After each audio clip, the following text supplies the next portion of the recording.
ਲੁਧਿਆਣੇ ਦਾ ਮਨਜੀਤ ਨਗਰ ਇਲਾਕਾ ਨਸ਼ੇ ਦੇ ਸੌਦਾਗਰਾਂ ਲਈ ਸਵਰਗ ਬਣਿਆ ਹੋਇਆ ਹੈ। ਪਰ ਨਸ਼ੇ ਦੇ ਆਦੀ ਹੋਏ ਨੌਜਵਾਨਾਂ ਦੇ ਮਾਪੇ ਇਲਾਕੇ 'ਚ ਨਸ਼ਾਖੋਰੀ ਨੂੰ ਠੱਲ ਨਾ ਪੈਣ ਕਾਰਨ ਆਪਣੀਆਂ ਜ਼ਿੰਦਗੀਆਂ ਨਰਕ ਬਣਦੀਆਂ ਮਹਿਸੂਸ ਕਰ ਰਹੇ ਨੇ। ਲੋਕਾਂ ਦਾ ਕਹਿਣਾ ਹੈ ਕਿ ਪੰਜਾਬ ਸਰਕਾਰ 85% ਵਾਅਦੇ ਪੂਰੇ ਕਰ ਦੇਣ ਦੇ ਦਾਅਵੇ ਕਰ ਰਹੀ ਹੈ। ਇਨ੍ਹਾਂ ਵਾਅਦਿਆਂ ਵਿੱਚ ਗੁਟਕਾ ਸਾਹਿਬ ਹੱਥ 'ਚ ਫੜ ਕੇ ਕੈਪਟਨ ਸਾਹਿਬ ਦਾ ਨਸ਼ਾ ਖਤਮ ਕਰਨ ਦਾ ਵਾਅਦਾ ਵੀ ਆਉਂਦਾ ਹੈ। ਇਸ ਦੇ ਬਾਰੇ ਮਨਜੀਤ ਨਗਰ ਦੀਆਂ ਬਜ਼ੁਰਗ ਮਹਿਲਾਵਾਂ ਨੇ ਸਾਰੇ ਪਰਦੇ ਖੋਲੇ। ਇੰਨਾ ਹੀ ਨਹੀਂ, ਬਜ਼ੁਰਗ ਮਹਿਲਾਵਾਂ ਨੇ ਕਿਹਾ ਕਿ ਉਹਨਾਂ ਦੇ ਪੁੱਤਰ ਨਸ਼ਾ ਕਰਦੇ ਨੇ ਅਤੇ ਘਰ ਦਾ ਸਮਾਨ ਚੋਰੀ ਕਰਕੇ ਵੇਚ ਦਿੰਦੇ ਨੇ। ਕੁਝ ਮਹਿਲਾਵਾਂ ਨੇ ਤਾਂ ਇਹ ਵੀ ਕਿਹਾ ਕਿ ਉਹ ਵਿਧਵਾ ਨੇ ਅਤੇ ਜੇਕਰ ਉਹ ਸ਼ਾਮ ਨੂੰ 500 ਕਮਾਉਂਦੀਆਂ ਨੇ ਤਾਂ ਉਹਨਾਂ ਦੇ ਪੁੱਤਰ ਖੋ ਕੇ ਨਸ਼ਾ ਕਰ ਲੈਂਦੇ ਨੇ। ਉਹਨਾਂ ਪੁਲਿਸ ਮੁਲਾਜ਼ਮਾਂ ਦੇ ਸਾਹਮਣੇ ਹੀ ਉਹਨਾਂ ਉੱਪਰ ਵੱਡੇ ਇਲਜ਼ਾਮ ਲਾਉਂਦੇ ਹੋਏ ਕਿਹਾ ਕਿ ਪੁਲਿਸ ਉਹਨਾਂ ਦੀ ਸੁਣਵਾਈ ਨਹੀਂ ਕਰਦੀ।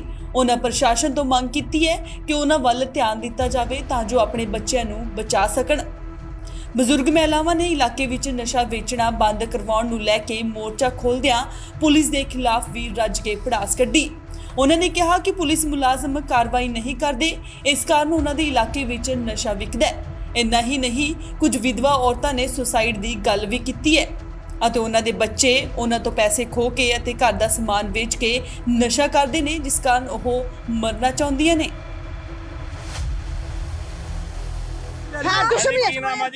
मेरा नाम बलविंदर कौर गोगी है जी।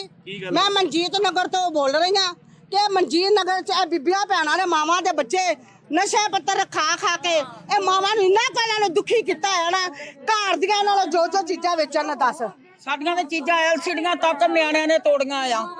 इथों बाहरों आके आ जगह दे उत्ते बैठ के तो नशा विकदा आ। इत्थे साडे मुंडे साडे घर च गुੱਠੇ दे के पैसे लैंदे आ। कित्थों देईए असीं रोज? ਜਦੋਂ ਸਾਡੇ ਮੁੰਡੇ ਕਰਦੇ ਸੀ ਉਦੋਂ ਤਾਂ ਨਿਤ ਤੀਆਦਾਰ ਪੁਲਿਸ ਸਾਡੇ ਕੋਠਿਆਂ ਤੇ ਚੜਦੀ ਸੀ। ਜੇ ਸਾਡੇ ਮੁੰਡੇ ਖੜ ਗਏ ਹੁਣ ਦੂਜੇ ਕਿਉਂ ਵੇਚਦੇ ਆ? ਉਹਨਾਂ ਤੇ ਕੋਈ ਕਾਰਵਾਈ ਨਹੀਂ ਹੈਗੀ। ਬੰਦੇ ਫੜਾਓ ਬੰਦੇ ਸਭ ਕੁਝ ਇਹਨਾਂ ਨੂੰ ਪਤਾ ਪੁਲਿਸ ਵਾਲਿਆਂ ਨੂੰ ਵੀ ਕਿਹੜਾ ਵੇਚਦਾ ਕਿਹੜਾ ਨਹੀਂ ਵੇਚਦਾ। ਜਦ ਇਹਨਾਂ ਨੂੰ ਮਹੀਨਾ ਪਹੁੰਚਦਾ ਆ ਮਹੀਨਾ ਪਹੁੰਚਦਾ ਇੱਥੇ ਧਰਮਿੰਦਰ ਔਰ ਮੇਵਾ ਉਹਨਾਂ ਨੇ ਗਾਹ ਪਾਇਆ ਸਾਡੀ ਬੇਟੀ ਇਹੋ ਆ। ਧਰਮਿੰਦਰ ਤੇ ਮੇਵਾ ਇੱਥੇ ਆਵੇ ਉਹਨਾਂ ਨੇ ਗਾਹ ਪਾਇਆ ਸਾਡੀ ਬਸਤੀ ਵਿੱਚ ਕਿ ਸਭ ਬਿਲਕੁਲ ਚਿੱਟਾ ਵੇਚਣਾ ਬੰਦ ਕਰਾਤਾ ਸੀ। ਹੁਣ ਸਾਡੇ ਇੰਚਾਰਜ ਸਾਹਿਬ ਸਾਡੀ ਕੋਈ ਗੱਲ ਨਹੀਂ ਸੁਣਦੇ। ਸਾਡੇ ਬੱਚਿਆਂ ਨੇ ਸਾਨੂੰ ਪਤਾ ਅਸੀਂ ਆ ਗੱਡੀ ਡਿੱਗਣੇ ਗੱਡੀ ਥੱਲੇ ਆਉਣ ਨੂੰ ਤਿਆਰ ਹੋਏ ਪਏ ਆ। ਚੱਲ ਗਈਆਂ ਸਾਡੀ ਹੱਥ ਜੋੜ ਕੇ ਬੇਨਤੀ ਆ ਸਾਡੀ ਹਾਲਤ ਦੇਖੋ।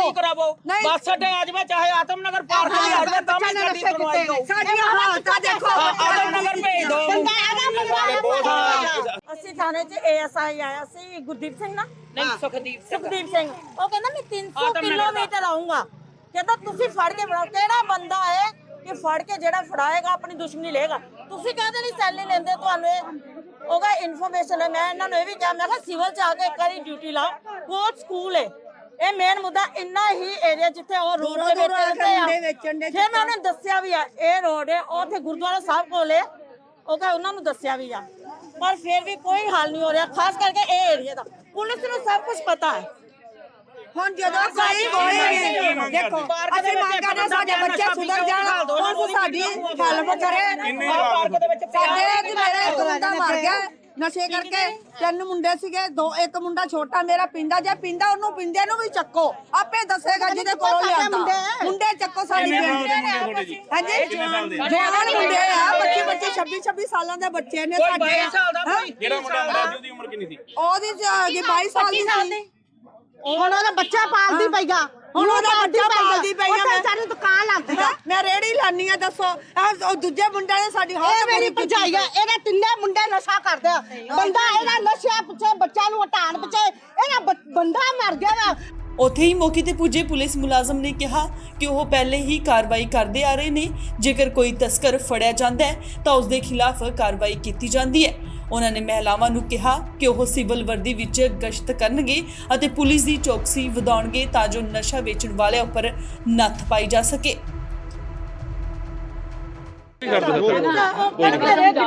ਹਾਂਜੀ ਸਰ, ਇਹਨਾਂ ਦੇ ਇਲਜ਼ਾਮ ਨੇ ਕਿ ਇਹਨਾਂ ਵੱਲੋਂ ਜਿਹੜੀਆਂ ਵਾਰ-ਵਾਰ ਕੰਪਲੇਂਟ ਦੇਣ ਦੇ ਬਾਵਜੂਦ ਜਿਹੜੀ ਇਹ ਕਾਰਵਾਈ ਨਹੀਂ ਹੁੰਦੀ, ਕਿਤੇ ਨਾ ਕਿਤੇ ਮਹਿਲਾਵਾਂ ਜਿਹੜੀਆਂ ਪਰੇਸ਼ਾਨ ਨਜ਼ਰ ਆਉਂਦੀਆਂ ਨੇ ਵੀ ਚਿੱਟਾ ਵਿਕਦਾ।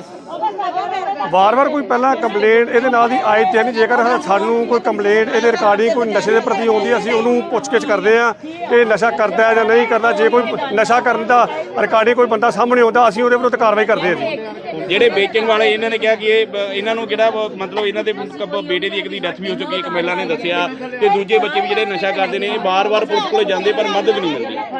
ਉਹਦਾ ਇਹ ਕਹਿਣ ਦੀ ਗੱਲ ਹੈ ਕਿ ਇਹ ਨਸ਼ਾ ਕਰਕੇ ਹੁੰਦੀ ਹੈ। ਜਦੋਂ ਪੋਸਟਮਾਰਟਮ ਰਿਪੋਰਟ ਆਉਂਦੀ ਹੈ ਕੋਈ ਬਿਮਾਰੀ ਦੇ ਨਾਲ ਮਰ ਜਾਂਦਾ, ਕੋਈ ਬੰਦਾ ਵੈਸੇ ਗਲਤ ਕੋਈ ਦਵਾਈ ਖਾ ਕੇ ਹੋ ਜਾਂਦਾ, ਪਰ ਪੁਆਇਜ਼ਨ ਪੂਜਨ ਸੰਬੰਧੀ ਜਾਂ ਕੋਈ ਇਹ ਨਸ਼ਾ ਤਸਕਰ ਕਰਨ ਸੰਬੰਧੀ ਸਾਡੇ ਕੋਈ ਗੱਲ ਨੋਟਿਸ ਵਿੱਚ ਨਹੀਂ ਪਹਿਲਾਂ ਆਈ। ਹੁਣ ਕਿੱਦਾਂ ਦੀ ਕਾਰਵਾਈ ਕੀਤੀ ਜਾਊਗੀ? ਕੀ ਭਰੋਸਾ ਦਵਾਇਆ ਅਸੀਂ ਗਿਆ? ਇੱਥੇ ਮਨਜੀਤ ਨਗਰ ਦੇ ਵਿੱਚ ਪੁਲਿਸ ਦੀ ਚੌਕਸੀ ਵਧਾਵਾਂਗੇ। ਸਿਵਲ ਕੱਪੜਿਆਂ ਵਿੱਚ ਬੰਦੇ ਛੱਡ ਕੇ ਜਿਹੜੇ ਬੰਦੇ ਨੂੰ ਨਸ਼ਾ ਕਰਦੇ ਨੇ ਜਾਂ ਨਸ਼ਾ ਵੇਚਦੇ ਨੇ ਉਹਨਾਂ ਦੇ ਖਿਲਾਫ ਵੀ ਕਾਰਵਾਈ ਕਰਾਂਗੇ।